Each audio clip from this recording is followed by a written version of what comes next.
Assalamualaikum warahmatullahi wabarakatuh. Teman-teman, kembali lagi di channel YouTube saya, Khairun Imam. Gimana nih kabar kalian? Semoga kita semua selalu diberi kesehatan, kemudahan, dan juga limpahan rezeki dari Yang Maha Kuasa, teman-teman ya. Nah, di video kali ini kita akan menyaksikan beberapa tayangan yang sangat menarik dan juga sangat-sangat mengejutkan. Di mana ini masih terkait dengan mantan wakil presiden Indonesia 2 periode, yakni Bapak Muhammad Yusuf Kalla atau Pak JK, yang sepertinya belum bisa meredam kemarahan netizen imbas konferensi pers beliau beberapa hari yang lalu. Dan sekarang saya mendapatkan sebuah video di mana Rohar Muzi atau Bung Romi, mantan ketua umum P3, juga ikut membongkar seperti apa perjalanan Pak Jokowi dari Solo ke Jakarta dan siapa yang membawa Pak Jokowi dari Solo ke Jakarta. Dan beliau langsung mengkonfirmasi ini kepada Pak Jokowi. Jadi bukan omon-omon ya, bukan omon-omon teman-teman. Ini real fakta sejarah.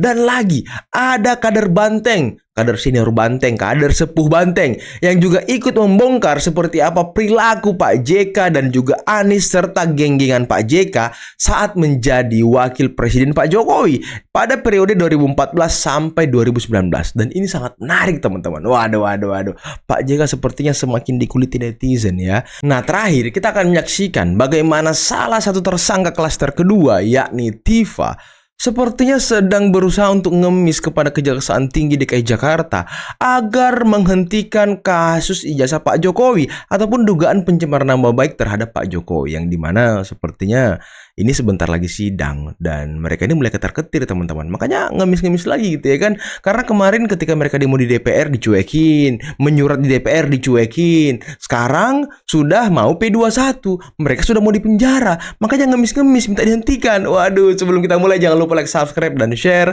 Dan tanpa perlu berlama-lama lagi, mari kita mulai videonya berikut ini. Pak, apa betul ketika Bapak berangkat menjadi gubernur DKI itu Pak Prabowo yang bawa? Pak Prabowo yang mencarikan partai politik dalam tanda petik. Yang ketiga yang membiayai. Bahkan jumlahnya pun disebutkan. Dan saya kira ini kalau di googling masih banyak lah. Angka-angkanya bertebaran. 60 sekian miliar. 60 miliar loh. Waktu itu Pak Jokowi mengatakan betul memang Pak Prabowo pada satu masa datang ke Solo menyampaikan permintaan agar saya mau menjadi gubernur DKI. Saya bilang saya nggak punya partai politik. Oh, nanti partai politik yang saya yang carikan. Salah satunya punya saya sendiri. Yang kedua saya sampaikan saya nggak punya biaya. Nanti saya yang biayai. Nah, tapi apa betul Pak? Kemudian betul-betul dibiayai. Wujudnya apa? Wujudnya iklan. Beliau mengatakan itu iklan saya atau iklannya Pak Prabowo. Dalam 30 detik iklan itu lebih banyak saya sama Ahok atau lebih banyak Pak Prabowo. Katanya begitu kata Pak Jokowi waktu itu. Memang lebih banyak Pak Prabowo, berarti bukan iklan saya kan gitu. Jadi ada sejarah di mana Pak Jokowi dicalonkan oleh Pak Prabowo dan kemudian berhadapan dan mengalahkan Pak Prabowo. Nah, dengar tuh Pak JK, Pak Jokowi sendiri sudah mengkonfirmasi kepada Bung Romi bahwa yang membantu Pak Jokowi, yang membawa Pak Jokowi ke Jakarta, yang mencarikan partai, yang membiayai Pak Jokowi sampai 60 miliar lebih, itu Pak Prabowo dan Pak Hashim, sesuai dengan penjelasan Pak Hashim di sebuah video yang beredar 2023 yang lalu, teman-teman. Supaya aman, supaya mengapa dia nanti kalau sudah nggak berjabat dia, emang ada apa dia khawatir kepada keamanannya? Nggak ada. IKN ya bang, takutnya nggak dilanjut. Loh, IKN itu ada undang-undang kok. Oh, udah pasti dikawal. Undang-undang menyatakan itu kok. Setuju juga, undang-undang sudah ada undang-undang IKN. Akibatnya apa? Presiden itu mengangkat sumpah melaksanakan segala undang-undang. Ya itu. Sejujur-jujurnya, seluruh-seluruhnya, itu kan sumpah jabatan. Sebenarnya kalau jujur ya, sebenarnya dia yang menjauh dari Prabowo. Gue ingat dulu waktu awal-awal dia jadi menteri. Dia lebih banyak di kamarnya JK, Anies sama Sudirman Said daripada di tempatnya Jokowi. Dan aku itu heran itu waktu itu. Bahkan saya tanya itu sama siapa? Sama Jokowi. Gitu. Oh, menteri-menterinya Mas suka ngumpul-ngumpul di sana. Aku hampir tiap hari ke sana. Di ruangannya JK. Iya. Ya itu. Dan rupanya dia juga tahu itu. Oh, Pak Jokowi tahu? Tahu. Apa kata Pak Jokowi bang? Ah, gak lama lagi kok itu. Oh, udah gitu? Iya. Bener, bulan depannya game. Langsung reshuffle si Anies ya kan. Iya, dia bilang, nggak lama lagi itu. Kita juga harus tahu siapa sih yang mengusulkan Anies. Siapa sih yang mengusulkan Sudirman? Pak JK. Siapa yang mengusulkan ini? Siapa yang mengusulkan Pak JK. ini? Ya, itu kan udah terjadi proses. Saya mau membacakan surat yang kami ajukan kepada Kepala Kejaksaan Tinggi DKI Jakarta ya. Perihal permohonan apa tuh? penghentian pra penuntutan P19. Penghentian? Ya. Jadi dengan hormat saya Tifauziatia Suma ya, alamat dan sebagainya diwakili oleh koordinator oleh penasihat hukum kami ya, yang dikoordinatori oleh Pak Abdullah Al-Katiri ya. Dengan ini menyampaikan permohonan penghentian pra Ketar-ketir penuntutan gitu atau kau, Tifa. P19 dengan alasan sebagai berikut. Bahwa ya saya Tifauziatia Suma status sebagai tersangka saat ini sedang menjalani proses penyidikan di Kepolisian Polda Metro Jaya berdasarkan beberapa laporan polisi. Ya, Anda tahu kan laporan polisinya Pak Insinyur Ya, tahu. Joko Widodo, Tahu. kemudian beberapa orang yang lain ya. Kedua, bahwa penyidik telah melimpahkan berkas perkara ke Kejaksaan Tinggi DKI Jakarta dan JPU telah melakukan pengembalian berkas perkara atau P19 kepada penyidik guna dilengkapi. 3. Bahwa menurut catatan kami, berkas tersebut telah diterima kembali oleh penyidik pada tanggal 2 Februari 2026. 4. Bahwa berdasarkan pasal 61 ayat 3 KUHP Undang-Undang Republik Indonesia nomor 20 tahun 2025, penyidik wajib melengkapi berkas perkara melalui penyidikan tambahan sesuai koordinasi penuntut umum dalam waktu paling lambat 14 hari Asik. terhitung sejak tanggal diterimanya pengembalian berkas perkara dari penuntut umum. 5. Bahwa terhitung dari tanggal 16 Februari 2026 hingga tanggal surat ini dibuat 16 April 2026, penyidik telah melampaui waktu 14 hari Melampaui namun waktu. belum mengembalikan berkas perkara tersebut kepada penuntut umum. 6. Bahwa keterlambatan ini merupakan bentuk ketidakpastian hukum dan kelalaian dalam memenuhi petunjuk jaksa penuntut umum. Suka-suka Berdasarkan kau lah. alasan-alasan tersebut di atas, kami mohon kepada Bapak Kepala Kejaksaan Tinggi DKI Jakarta untuk menghentikan pra penuntutan perkara atas nama Tifauziatia Suma. Saya sendiri selaku tersangka. 2. Memerintahkan Loh. penyidik menghentikan penyidikan karena tidak terpenuhinya Kok dia kelengkapan sendiri? berkas dalam tenggat waktu yang ditentukan oleh undang-undang. Jadi ini surat yang sudah kami sampaikan di tanggal 16 April Loh. 2026 kemarin ya. Jadi mudah-mudahan dengan ini kita juga memberikan pendidikan kepada seluruh masyarakat Indonesia bahwa hukum harus ditegakkan sesuai dengan undang-undang yang berlaku di Republik Indonesia ini. Waduh, harusnya tambah satu alasannya Tifa. Satu, karena saya takut di penjara, tak mau di penjara. Harusnya tambah itu. Karena kan sebentar lagi masuk sidang nih Tifa nih. Dan kok tadi cuma nama dia doang ya yang harus dihentikan. Kok nama lain nggak dia masukkan ya? Kayak nama Roy Suryo, nama klaster pertama, kok nggak dia masukin? Wah, ada apa ini? Apakah sudah pecah kongsi Tifa nih? Hah? Wah, ini menjadi pertanyaan besar nih teman-teman nih. Pecah kongsi ya kalian? Yusuf Kalla, menurut pandangan aku pribadi, adalah satu-satunya mantan wakil presiden yang sangat berisik, ngalah-ngalahin ketua umum partai, suka nyinyir, dan suka membuat narasi yang tidak-tidak sehingga membuat kegaduhan di Indonesia. Wow, ini keras sih ini. Keras Seperti sih ini. Sekuni lah. Wow. Belum lagi suka senggol sana, senggol sini, sok-sokan paling ngerti. Giliran disenggol balik, baper, merasa paling tersolimi. Maklum sudah tua teman-teman. Tapi beda loh Pak Prabowo, Pak Jokowi, nggak baperan tuh kayak Yusuf Kalla. Betul, itu betul. Pak Ma'ruf Amin juga enggak. Tapi di kejadian ini teman-teman, Bu Mega sih itu yang ada iya. hal baiknya, Iya nggak yaitu sih? kita bisa tahu, bisa melihat sendiri, yang dimana Yusuf Kalla membuka jati dirinya sendiri. Akhirnya kita semua tahu betapa emosionalnya seorang Yusuf Kalla dan betapa arogannya seorang Yusuf Kalla. Dan yang kedua, Yusuf Kalla adalah satu-satunya mantan wakil presiden yang jadi tukang hutang.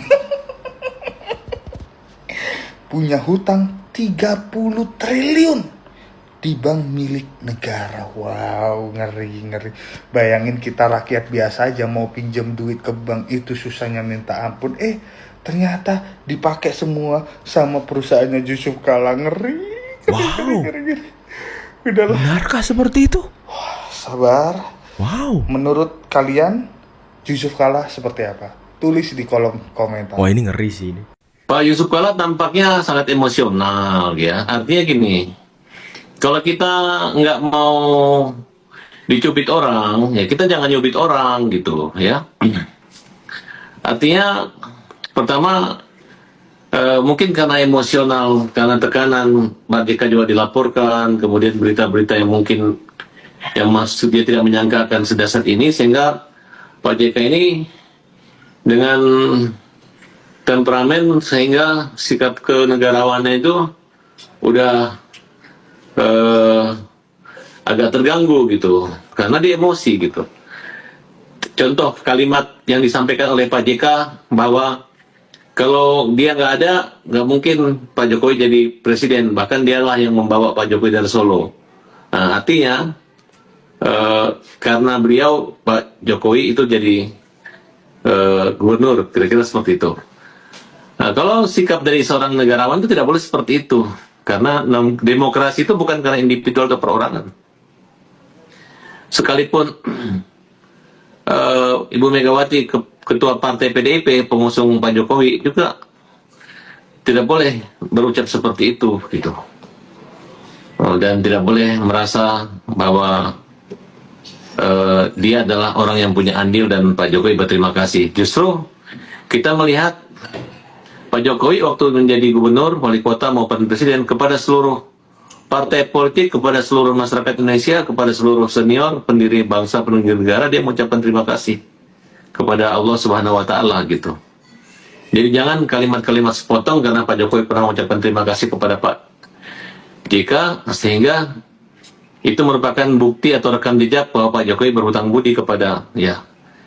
Yang namanya membangun bangsa dan negara ini itu selain takdir, ya memang kerendahan hati yang perlu gitu. Sedangkan Pak Jokowi yang aja artinya walaupun satu suara Pak JK tidak akan mempengaruhi buat kemenangan Pak Jokowi juga tetap mengucapkan terima kasih.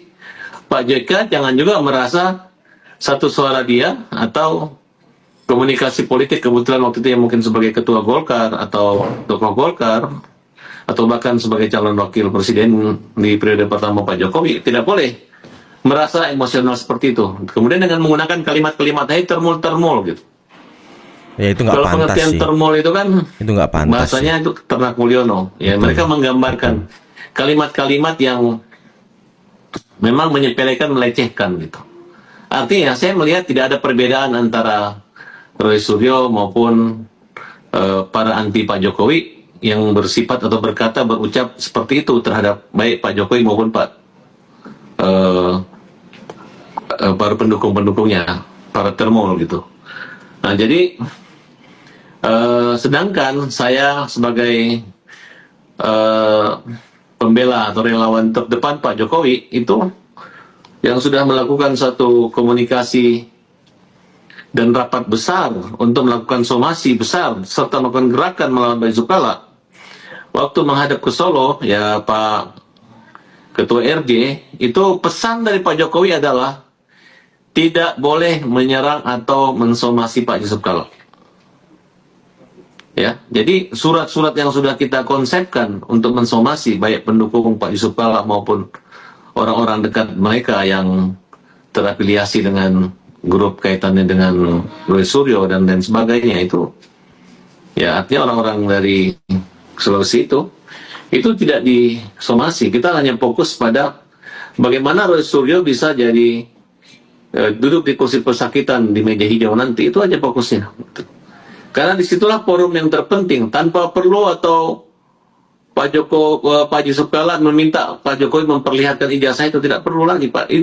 Berarti Pak Yusuf Kala tidak percaya dengan Polri. Karena ijazah tersebut sudah di tangan Polri dan sudah diperlihatkan di gelar khusus. Dan diakui bahwa ijazah tersebut adalah ijazah asli.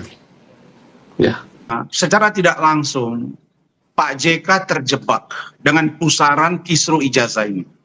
Sehingga AI yang katanya suara Rismond sudah langsung telepon saya dan chat WA sambil ketawa, hahaha.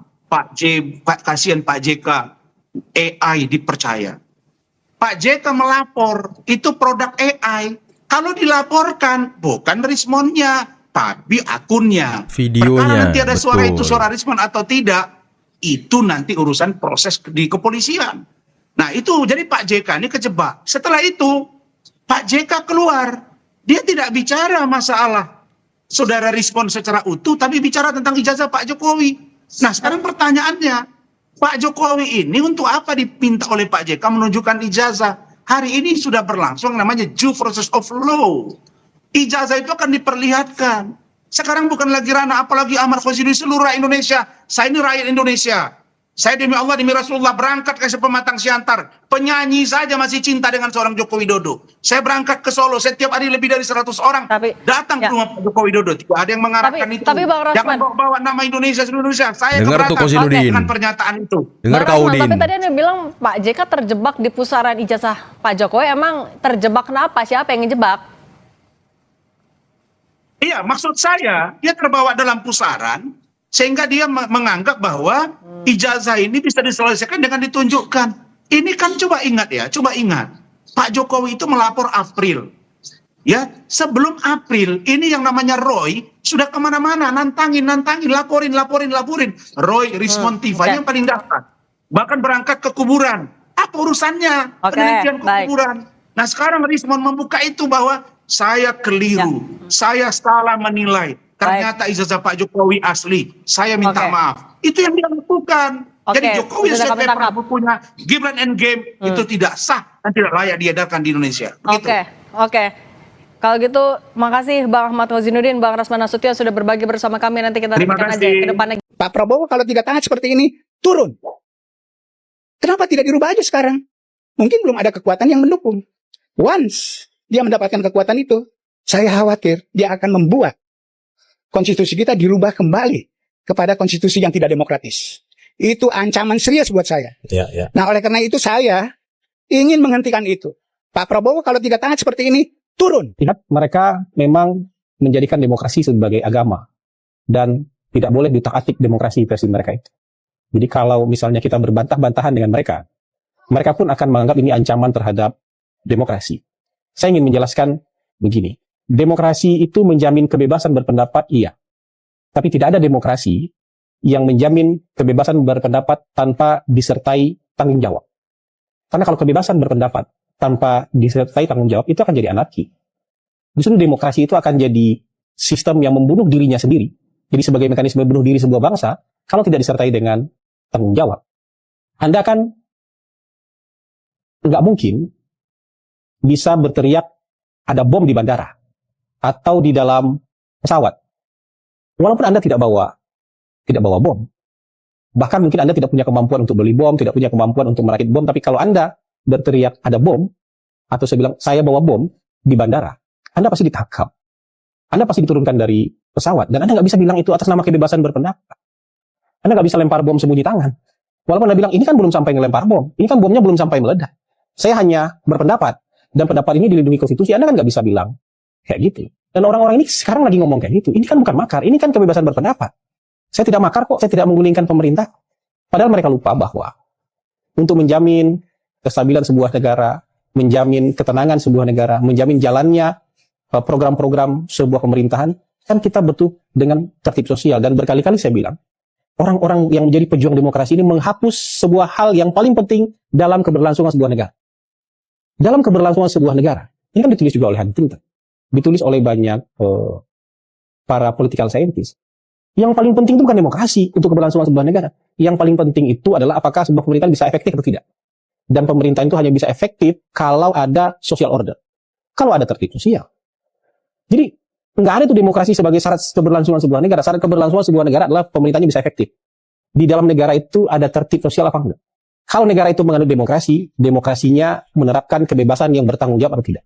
Nah teman-teman, itulah tadi beberapa video yang bisa kita simak, yang bisa kita saksikan pada kesempatan kali ini. Dan kalau kita dengarkan ya, poin-poin tuntutan ataupun permohonan dari Tifa kepada Kejati, Kejaksaan Tinggi DKI Jakarta, ini bau-baunya sudah ada pecah kongsi di antara gerombolan pembenci Pak Jokowi ataupun di antara para tersangka ini. Karena Tifa mau selamat sendiri.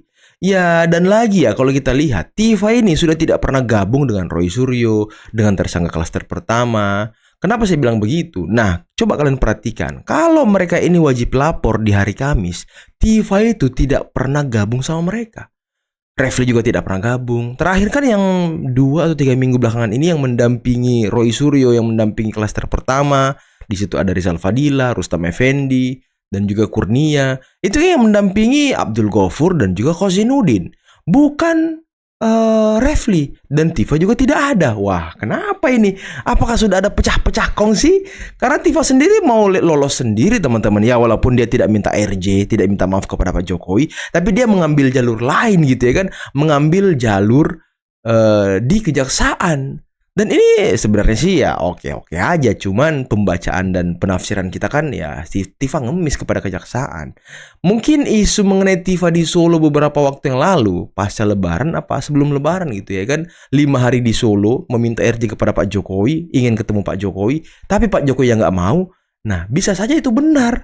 Karena Tifa sudah buntu di situ, nggak bisa lagi berdamai dengan Pak Jokowi. Kemudian dia mengambil langkah mendesak ataupun memohon kepada Kejaksaan Tinggi. Karena sebelum 2 jalan ini dia tempuh, ya Refli Harun kan menempuh bersurat ke Irwasum untuk menghentikan penyidikan. Tapi ya berkas sudah dikirim ke Kejaksaan, jadi nggak bisa lagi teman-teman di Irwasum, harus di Kejaksaan. Itulah langkah terakhir Tifa. Dan Tifa mau lolos sendiri lagi-lagi ya. Waduh, ini gimana teman-teman ya? Saya tuh bingung lihat gerombolan ini. Semakin hari mereka semakin terpecah belah, mereka semakin tercerai-berai akibat ulah mereka sendiri. Dan mungkin Tifa juga berpikir, wah Rismon udah bebas nih, Rismon udah ini nih. Dan Tifa waktu konferensi pers juga masih yakin gitu dengan ijazah Rismon. Makanya dia mau ke Jepang, mau memastikan langsung. Dan ini sangat menarik teman-teman, luar biasa ini loh, luar biasa loh. Tifa masih berusaha untuk yakin dan percaya kepada Rismon. Apakah ini bau-baunya dia mau mengikuti langkah Rismon? Tifa, karena kan kata Rasman ada lagi tuh satu orang yang mau minta RJ sampai sekarang, cuma belum terkabulkan teman-teman, belum terkabulkan. Waduh, kasihan banget. Tapi gimana menurut kalian tentang sepak terjang JK saat menjadi wakil presiden dari Pak Jokowi? Coba kalian kasih nilai, coba kalian tulis di komentar bagaimana pandangan kalian mengenai kinerja Pak JK saat menjadi wakil presidennya Pak Jokowi. Kenapa saya ingin meminta pendapat kalian? Karena sekarang itu Mas Gibran sebagai wapresnya Pak Prabowo selalu dinilai, selalu disorot. Kalau beliau tidak kerja dibilang ban serep. Kalau beliau kerja dibilang wah melangkai presiden. Apa mau orang ini? Kalau Mas Gibran tidak pernah terlihat di media, dicari-cari. Mana nih wapres? Mana nih wapres? Kok nggak pernah muncul? Kok nggak pernah kelihatan? Ini kayaknya cuma Gibran yang digituin ya.